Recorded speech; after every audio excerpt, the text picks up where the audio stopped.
चिन्ह परिपाटी वैसा मानक वैल्यू है, वैसा मानक मान है जिसको किसी भी दूरी मापने के लिए, ठीक ना, किसी भी दूरी को मापने के लिए कहाँ मापेंगे ये दूरी, तो दर्पण के आसपास यदि कोई वस्तु रखेंगे तो वस्तु से जो प्रतिबिंब बनेगा, यानी वस्तु दूरी नापेंगे, प्रतिबिंब दूरी नापेंगे, प्रतिबिंब कितना बड़ा बना, कितना ऊंचा बना ये नापेंगे, प्रतिबिंब और वस्तु के बीच की दूरी कितनी है, इन सभी चीजों को नापने के लिए कौन सी दूरी धनात्मक होगी या फिर कौन सी दूरी ऋणात्मक होगी, इसके लिए एक नियामक मानक तय किया गया है जिसे चिन्ह परिपाटी कहा जाता है। फिर से बोलिए, हम क्या बोले, किसी भी दूरी को मापने के लिए गोलीय दर्पण में रखी वस्तु से जो प्रतिबिंब बनता है उसके लिए जो नियामक मानक बनाया गया है उसे चिन्ह परिपाटी कहा जाता है। क्या कहा जाता है? चिन्ह परिपाटी कहा जाता है। देखने में बहुत भारी लग रहा है लेकिन है नहीं, ठीक।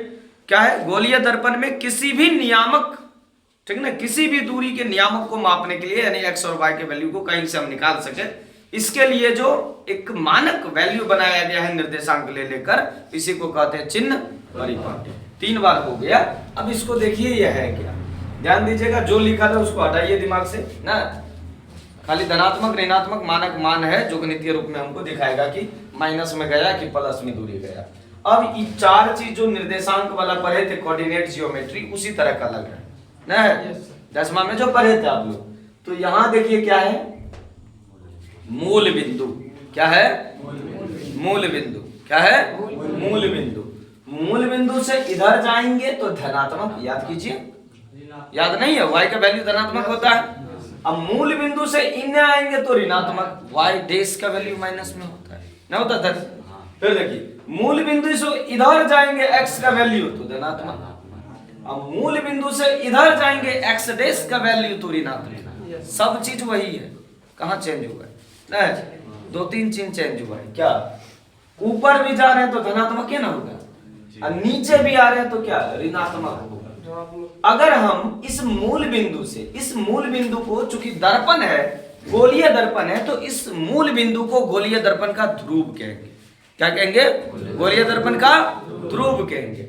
और ध्रुव से यदि हम इधर जाते हैं दूरी मापने के लिए तो उसका वैल्यू ऋणात्मक होगा। ध्यान से सुनिए, अगर हम ध्रुव से बाईं ओर जाएंगे किसी भी दूरी को मापने के लिए तो उसका वैल्यू हमेशा माइनस में होगा, ऋणात्मक होगा। परंतु यदि कोई आपतित किरण है जो दर्पण की तरफ आ रही है, देखिए इधर है ना, तीर इधर लगा है, तो उसका वैल्यू क्या होगा? धनात्मक। उसका मान क्या होगा? दोनों में अंतर समझिए। हम ध्रुव से यदि इधर आ रहे हैं बाईं ओर किसी को मापने के लिए तो ऋणात्मक होगा, लेकिन यदि आपतित किरण तरफ से आ रही है कोई भी दूरी मापने हैं, धनात्मक। अब दूसरा समझिए क्या है, ये देखिए यहां है, यदि हम मूल बिंदु यहां है, ये पूरा एरिया धनात्मक होता है, सब कोई जानते हैं। यदि हम मूल बिंदु से ऊपर की ओर मापेंगे तो हमेशा धनात्मक। क्या होगा? धनात्मक। यदि हम मूल बिंदु से दाईं ओर मापेंगे तो हमेशा धनात्मक। क्या होगा? धनात्मक होगा। यदि हम मूल बिंदु से नीचे की ओर मापेंगे तो हमेशा ऋणात्मक होगा। यदि हम मूल बिंदु से क्या ऊपर धनात्मक, नीचे दायां जाएंगे तो धनात्मक, बायां जाएंगे तो ऋणात्मक। यानी कि सारा का सारा खेल कोऑर्डिनेट जियोमेट्री के आधार पर ही है। यदि y प्लस में, ये y डैश माइनस में, ये x प्लस में है और x डैश माइनस वाला है, सब चीज वही है ना, खाली नाम चेंज कर दिया है। क्या रे? चिन्ह परिपाटी। क्या है?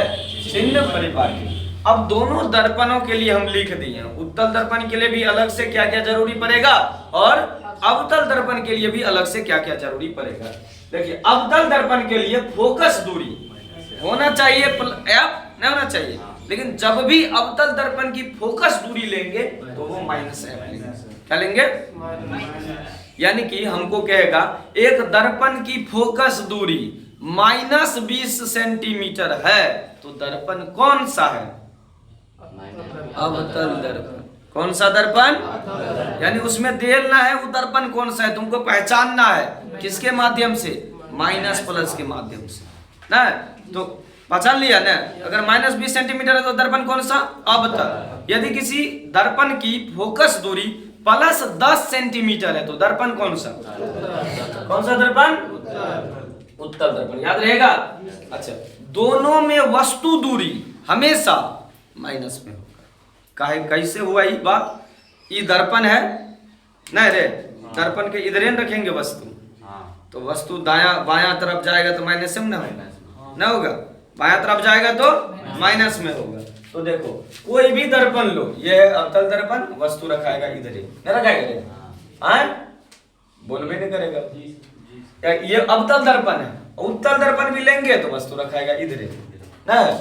यानी उत्तल दर्पण रहे या अवतल दर्पण रहे, वस्तु हमेशा बाईं ओर रखा रहा है, इसीलिए दोनों दर्पणों में वस्तु दूरी हमेशा माइनस में होगी। देख लो, वस्तु दूरी या बिंब दूरी क्या माइनस में? u है, तो इसको u से सूचित करते हैं, इसलिए ये -u है। अब देखो अवतल दर्पण में दोनों प्रकार का प्रतिबिंब बनता है न बनता है रे? ज्यादातर क्या बनता है? दर्पण के इसी साइड बन जाता है ना, मुख्य अक्ष के नीचा में बनता है न, बनता है ज्यादातर प्रतिबिंब। लेकिन एक बार क्या होता है, अवतल दर्पण में दर्पण के पीछू प्रतिबिंब बनता है। कल बताए अवतल दर्पण में दर्पण के पीछे प्रतिबिंब बनता है। तो जब दर्पण के पीछे प्रतिबिंब बनेगा तो वो प्रतिबिंब हो गया क्या रे? क्या हो गया? काल्पनिक, वस्तु से बहुत बड़ा आवर्धित। कल पढ़े न पढ़े? तो अवतल दर्पण में जो प्रतिबिंब होगा वो प्लस में भी हो सकता है और माइनस में भी हो सकता है। प्लस में कब प्रतिबिंब होगा? जब दर्पण के पीछे प्रतिबिंब बनेगा। अब बाकी सब अवतल दर्पण में क्या होगा रे? माइनस में। क्या होगा? माइनस में। उसके बाद दूसरा देखिए, इसमें क्या होगा? उत्तल दर्पण में कैसा प्रतिबिंब हमेशा बनता है? काल्पनिक। हमेशा कैसा? इसलिए उत्तल दर्पण की प्रतिबिंब दूरी हमेशा पॉजिटिव, प्लस में, प्लस भी लिखेंगे। समझा कि नहीं? एक बार खाली अवतल दर्पण में भी एक बार माइनस भी आ रहा है। कब आ रहा है पता चला ना? कब? जब प्रतिबिंब ही चेंज हो जाए, जब क्या हो जाए, सॉरी, एक के बार प्लस आ रहा है प्रतिबिंब दूरी, किसमें? अवतल दर्पण में ना। कब आ रहा है? जब दर्पण के पीछे प्रतिबिंब बनेगा, बाकी सब सेम रहेगा। अब प्रतिबिंब की ऊंचाई भी माइनस और प्लस में होती है। कैसे? तो देखिए ध्यान से, यदि काल्पनिक और सीधा प्रतिबिंब बनता है, क्या बनता है? काल्पनिक और सीधा, यानी ये वस्तु है, प्रतिबिंब भी ऐसे संकेत का बना है ना, यानी वस्तु के सीधा बना है, जैसे वस्तु था वैसे ये प्रतिबिंब बन गया। अगर यदि वस्तु ऐसे है, प्रतिबिंब बन गया उल्टा, तो दोनों का चिन्ह अलग अलग हो जाएगा। तो काल्पनिक प्रतिबिंब बनेगा तो या सीधा प्रतिबिंब बनेगा तो उसको लिखेंगे क्या? प्लस। उसमें हमेशा क्या लिखेंगे? यदि वास्तविक बनता है या उल्टा बनता है तो हमेशा ऊंचाई प्रतिबिंब की क्या होगी? माइनस में। इसका जरूरी पड़ेगा आगे आवर्धन में, तुरंत आगे पढ़ेंगे क्या? आवर्धन, तो यहाँ जरूरी पड़ेगा। काल्पनिक प्रतिबिंब रहेगा तो हमेशा क्या होगा? प्रतिबिंब की ऊंचाई धनात्मक, प्लस में। और क्या होगा? प्रतिबिंब की ऊंचाई यदि माइनस में, तो इसका मतलब समझेंगे कि प्रतिबिंब कौन सा है? वास्तविक। प्लस का चिन्ह बताएगा कौन प्रतिबिंब? काल्पनिक प्रतिबिंब। अब माइनस का चिन्ह कौन प्रतिबिंब? वास्तविक प्रतिबिंब। याद रहेगा? याद रख लीजिएगा एकदम अच्छा से। अब 3 को 4 को दूरी लिखे, ध्रुव से वस्तु की दूरी बिंब दूरी, ध्रुव से वस्तु की दूरी बिंब दूरी या वस्तु दूरी, ध्रुव से प्रतिबिंब की दूरी प्रतिबिंब दूरी, ध्रुव से प्रतिबिंब की दूरी प्रतिबिंब दूरी, और दर्पण का मूल बिंदु दर्पण का ध्रुव कहलाएगा। और दूरी का मापन जब भी करेंगे तो मुख्य अक्ष के समांतर यदि कोई भी दूरी रहे तो हम ध्रुव से ही मापेंगे सबका। ठीक, ये मेन था जिसके कारण हम आगे सभी चीजों को अच्छी तरीके से जान पाएंगे। यानी कि इस चिन्ह परिपाटी के अनुसार ही अगला 2 चैप्टर हमारा होगा, प्रकाश का अपवर्तन और परावर्तन।